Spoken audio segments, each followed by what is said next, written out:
Nobody's really mentioned the truth about the wide-angle lens on the DJI Osmo Pocket 3, but we're going to today.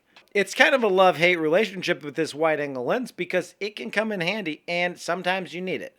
Now, most of you are using this for when you're vlogging and you just are like, I really need a wide-angle lens to capture more action, to capture more of the scene and stuff like that.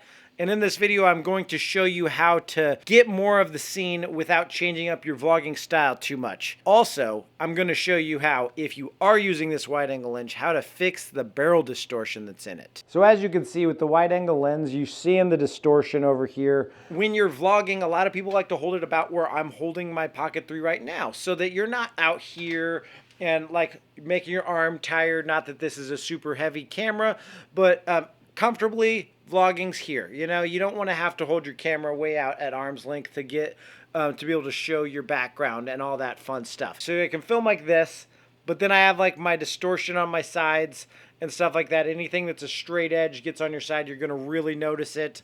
And then if I take off my wide angle lens, I'm getting a lot tighter of a view at the same distance. Now what you can do and what you should do is shoot with your camera in tilt lock when you vlog.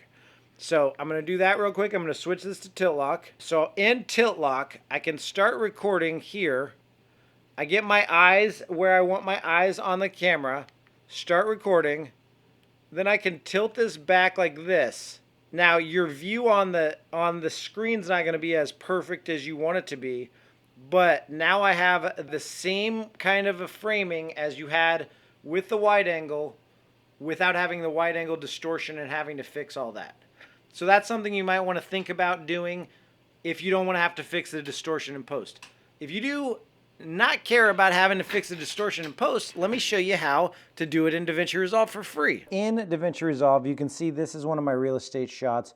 And if I just click the shot here, you see on the edges up here, it is distorted quite a bit. Under my effects library, so I'm in my media pool, under effects, you have open effects, then lens distortions over here under resolve effects warp. So go ahead and drag lens distortion down.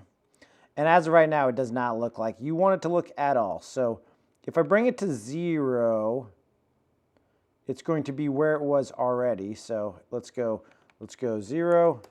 That's where it was. We want to go above 0 until we get it straight. And what you do notice here is that it is going to punch in some. So instead of having like a 15 millimeter, which is what the wide angle gives you, we're setting more like an 18, which is fine for real estate and stuff like that. So no, you're not going to get just as wide. It's going to be a little less wide. But here's before and after. So warped, dewarped, and yes, you're missing some of the edges, but you also are correcting that problem with the actual distortion. So that's easy enough. There's a few extra clicks. Now, if you pay for the studio version, you can check out my last video on how I use this to make money with real estate, and I talk about how to do it in just one quick click on the studio version. So check that video out if you're interested in that, interested in making money with your Pocket 3 and all that stuff. But if this gave you a little bit of insight on the wide angle lens, why you may not want to use it, and how you can get around it, please hit the like button. Subscribe to the channel if you want to see more videos on the Pocket 3, budget videography and stuff like that. And I'm about to go on a cruise next week, and I'm going to film all of my action on there with this and my Action 4 for my snorkeling and stuff like that. And I hope you guys stay tuned to see the video on that. I am going to head out now. You might not see a video from me next week, but you will see a follow-up video when I get back from my cruise. Until then, check out whatever YouTube recommends to you right there. And I'm going to go have fun on this cruise and shoot as much fun stuff as I can. Peace out. I hope you shoot something awesome. Don't forget to post your work. Later.